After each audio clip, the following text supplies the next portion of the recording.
Assalamualaikum warahmatullahi wabarakatuh. Ketemu lagi dengan saya Pak Embun Pembarep. Kali ini kita akan belajar tentang arus listrik bolak-balik. Yang pertama, kita masuk ke subbab arus dan tegangan listrik bolak-balik. Arus listrik bolak-balik sering juga disebut AC ya. Jadi listrik bolak-balik itu AC singkatannya, alternating current ya, alternating current. Jadi arus bolak-balik adalah arus listrik yang arah dan besarnya senantiasa berubah terhadap waktu dan dapat mengalir dalam dua arah ya, tidak searah. Kalau searah itu kan DC. Kalau arus bolak-balik itu bisa dua arah. Arus bolak-balik diperoleh dari sumber tegangan bolak-balik seperti generator AC. Secara umum, arus dan tegangan bolak-balik dihasilkan generator listrik merupakan persamaan sinusoida ya. Jadi baik arus maupun tegangannya itu persamaan dari sinusoida. Untuk persamaan arusnya ya, jadi I fungsi terhadap waktu, jadi arus sebagai fungsi terhadap waktu sama dengan IM itu arus maksimum sinus omega T plus pi per 2, ini fasenya.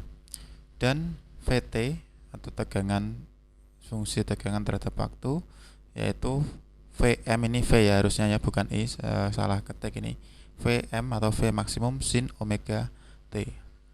Jadi antara I dengan T di sini berbeda fase pi per 2, di mana omega kita jabarkan adalah 2 pi kali frekuensi. Keterangannya di sini sudah ada ya. I adalah kuat arus listrik, IM itu kuat arus listrik maksimum, V tegangan listrik, VM itu tegangan listrik maksimum, T waktu, F frekuensi, omega adalah frekuensi sudut. Jadi ciri khas dari AC, karena kan generator AC kan berputar.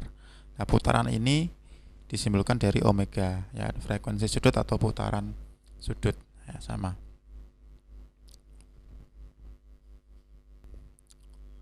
Kemudian gambar arus dan tegangan jadi sebagai fungsi waktu grafiknya, karena tadi persamaannya adalah persamaan sinusoida, maka bisa kita gambarkan fungsinya seperti ini ya. Ini yang menandakan tegangannya ya, tegangannya V, ini persamaan V.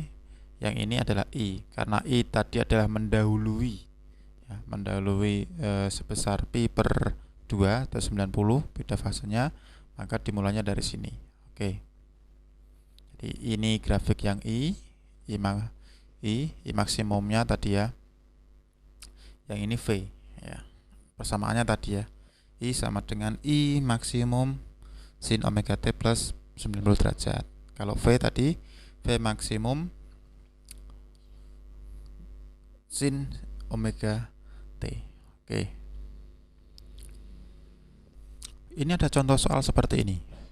Pada output layar di osiloskop, pada percobaan rangkaian listrik arus bolak-balik diperoleh gambar sebagai berikut. Ya, ini gambar grafiknya.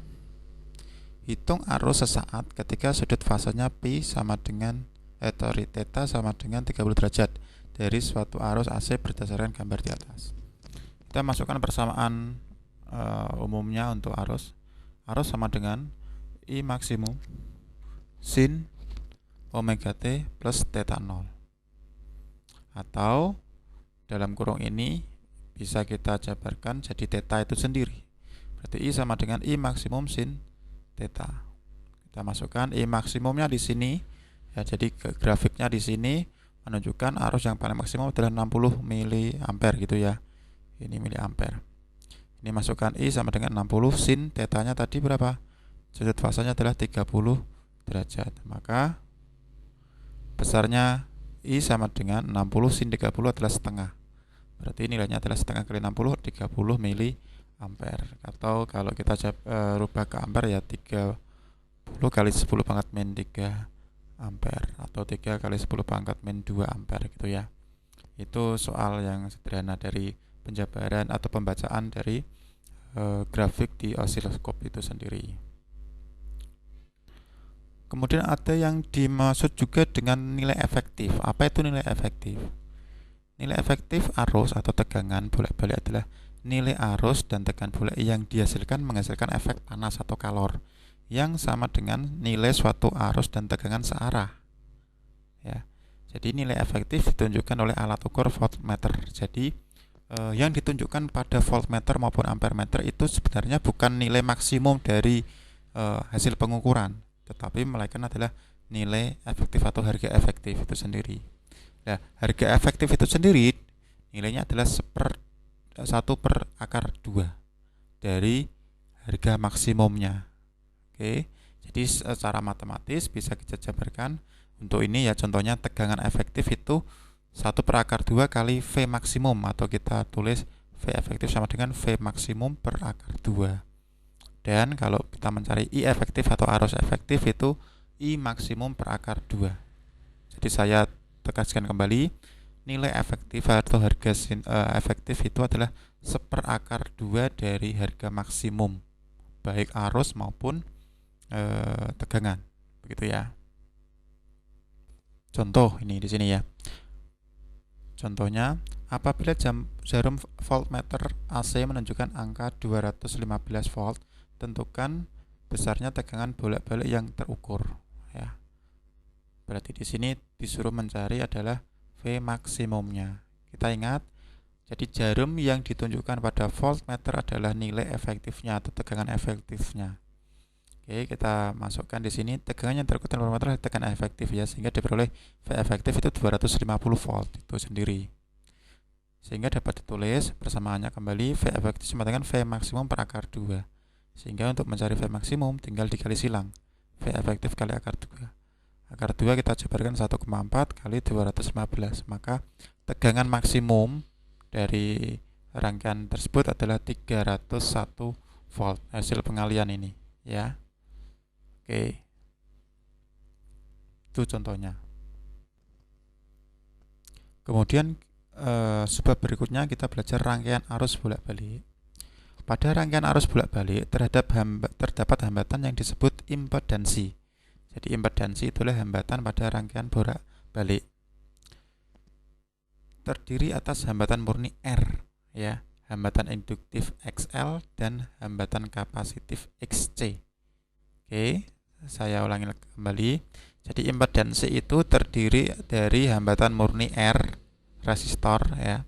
Terus ada lagi hambatan induktif XL, itu induktor pada induktor, dan XC, hambatan kapasitif XC atau dalam kapasitor. Sekarang kita belajar yang hambatan resistif murni dulu, jadi hambatan murni R ya. Jika sebuah resistor diberi tegangan bolak-balik, arus listrik dan tegangan itu sefase. Sefase itu gambarnya sinusoidanya adalah sama, nilai fasenya sama. Antara I dengan V adalah sefase. Hal ini dikarenakan nilai tegangan dan arus akan mencapai nilai maksimum dan minimum pada waktu yang bersamaan. Nah, jadi nilai sefase itu didapatkan karena nilai maksimum sama minimumnya waktunya sama. Ya, jadi phase dan I sama-sama memiliki waktu yang sama nilai maksimumnya. Jadi ketika nilai maksimum itu ketika fasenya di sini pi/2 gitu ya. Nilai minimum ketika fasenya pi gitu ya, sama. Ini gambar rangkaiannya. Jadi ini adalah tegangan dari arus bolak-balik, persamaannya V maksimum sin omega T. Kemudian di sini dihubungkan satu resistor murni, resistif ya. Jadi ini adalah resistor murni R-nya. Maka di sini akan timbul VR atau tegangan resistifnya. Kemudian di sini diagram fasornya, gambarnya seperti ini. Jadi antara V dengan I adalah sefase, sama. Jadi di sini segaris. Ya, segaris. Oke.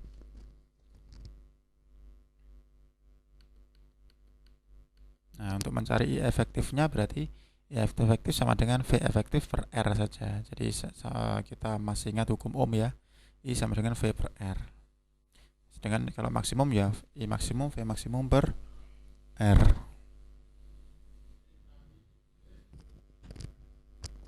Sekarang kita berlanjut ke rangkaian induktif murni ya. Jadi pada rangkaian induktif murni itu induktor ya. Jadi induktor dipasangkan dengan tegangan AC. Rangkaiannya seperti ini. Jadi ini L, ada L induktor ya. Kemudian dihubungkan dengan tegangan AC. Nah, yang terjadi ada perbedaan fase sebesar pi/2 antara V dengan I. Jadi arus induktor itu akan terlambat sebesar pi/2 dari tegangan. Ya, jadi arus akan terlambat sebesar pi/2 fasenya, berbeda fase pi/2. Nah, seperti ini diagram fasornya. Ini rangkaiannya pada sinusoida ya. Jadi V terlebih dahulu, kemudian baru I menyusul di sini ya. Atau gambarnya seperti ini. Jadi ini V lebih dulu, ini I baru muncul gitu ya. Oke. Kemudian nilai tegangan efektifnya dan arus efektifnya ya seperti ini. I efektif sama dengan V efektif per XL. Kalau tadi kan per R ya. Kalau ini per XL. XL itu reaktansi induktif ya. Reaktansi induktif atau reaktansi induktor ya. I maksimum berarti V maksimum per XL sama. Jadi ini sebagai reaktansi induktif. Sedangkan XL sendiri, di mana XL nilainya sama dengan omega dikali L. Ya, jadi kecepatan sudut dikali induktor.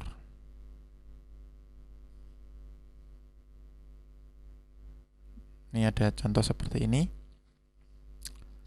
Nilai V, jadi nilai V sebesar 200 sin 200T. Jadi 200 yang di awal di sini sebagai V maksimum, 200T di sini 200-nya adalah omega. Sedangkan nilai L-nya adalah setengah Henry. Pertanyaannya, tentukan arus yang mengalir pada rangkaian. Oke, kita jabarkan satu persatu. Kita mencari XR terlebih dahulu. XL sama dengan omega kali L. Omega tadi nilainya tadi kan 200 ya. 200 dikali L. L-nya adalah setengah. Berarti XL-nya otomatis 100 ohm. Setelah mengetahui XL, maka kita bisa mencari nilai maksimumnya. I sama dengan V maksimum per, ini bukan R harusnya ya. Ini yang benar adalah XL. Ini salah ketik. Berarti I maksimum adalah V maksimum per XL. Jadi 200 per 100 nilainya adalah 2 ampere. Oke. Sekarang kita berlanjut ke rangkaian kapasitif murni. Ya. Jadi rangkaian kapasitif murni apabila ada kapasitor dihubungkan dengan sumber tegangan AC. Seperti ini gambar rangkaiannya. Nah, kemudian ini adalah grafik sinusoidanya. Ternyata sekarang arusnya mendahului sebesar pi/2. Kalau tadi arus terlambat pi/2, sekarang arusnya mendahului pi/2 dari V. Jadi I lebih cepat dari V sebesar fasenya pi/2. Ya. Seperti ini gambarnya. I di sini sudah di atas, V-nya masih 0. Ya, ini kita gambar diagram sinusoidanya, grafik sinusoidanya. Yang ini diagram fasornya. Jadi I-nya sudah di sini, V-nya baru di sini ya. Sebesar pi/2 atau 90 derajat. Oke. Sama seperti tadi, berarti di sini I efektif adalah V efektif per XC. Jadi harusnya bukan XL tapi XC. Salah ketik lagi ini. Ini harusnya XL. I maksimumnya juga V maksimum per XC. Di mana XC sendiri adalah 1 per omega C. XC disebut reaktansi kapasitor. Oke. Ini ada contoh soal sebuah kapasitor 50 mikrofarad. Jadi C-nya di sini 50 mikrofarad. Hubungan dengan tegangan AC, kuat arus listriknya persamaannya terhadap waktu sama dengan 2 sin 100T. Berapa tegangan maksimumnya? Ini adalah I maksimum, ini adalah omeganya. Oke, kita analisis satu persatu. C-nya ini tadi 50 mikrofarad, 50 1/6 farad. I-nya ini tadi berarti I maksimumnya 2, omeganya 100. Langkahnya kita pasti cari XC terlebih dahulu. Reaktansi kapasitif sama dengan 1 per omega C ya, sesuai persamaan tadi. 1 per omeganya 100, C-nya tadi 5 kali 10 pangkat min 5 ya, kita jabarkan. 10 pangkat min 5 ini naik ke atas, jadi 10 pangkat 5. Nah, 5 kali 100 berarti 500, atau di sini penulisannya gini. Ini 10 pangkat 5, ini 100. Ini nolnya coret, di sini masih 3. Berarti tinggal 1000 ya. 1000 dibagi 5 nilainya 200 ohm. Jadi XC-nya 200 ohm. Sehingga untuk mencari I maksimumnya, I sama dengan V perhambatan kan gitu ya. Berarti V maksimum per XC-nya. Berarti untuk mencari V maksimum tinggal dikali silang. I maksimum kali XC. I maksimumnya tadi 2. XC-nya sudah ditarik 200. Berarti V maksimumnya nilainya adalah 400 volt. Oke, seperti itu ya. Berikutnya ada rangkaian RLC ya. Ini penggabungan rangkaian resistor, induktor sama kapasitor ini digabung ya. Jadi ada R, ada L, ada C. Kalau tadi kita kan sendiri-sendiri. Ini sekarang digabung RLC. Oke. Diagram fasornya akan seperti ini ya, diagram fasornya. Ini VL/XL, ini VC/XC, kemudian di sini adalah VR sama R gitu ya. Oke. Ini VL dengan VC ini saling mengurangi sehingga akan lebih besar VL gitu ya. Atau di sini ini hasil akhirnya berupa Z. Kalau XL dengan XC ini berupa Z. Ya, seperti itu. Nah, ini untuk mencari tegangannya. Berarti V sama dengan V kuadrat, karena ini pakai Pitagoras tadi ya, diagram fasornya pakai Pitagoras. V R kuadrat plus VL min VC dikuadratkan. Ya, ini tadi ya. Kalau menggunakan V, jadi kalau kita pakai V ya V semua. Berarti di sini VR kuadrat tambah VL min VC dikuadratkan.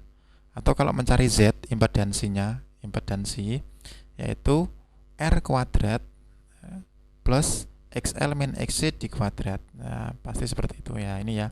Jadi impedansi R kuadrat plus XL min XC kuadrat. Impedansi ini adalah hambatan pada arus RLC ya, jadi rangkaian RLC, hambatan pada rangkaian RLC.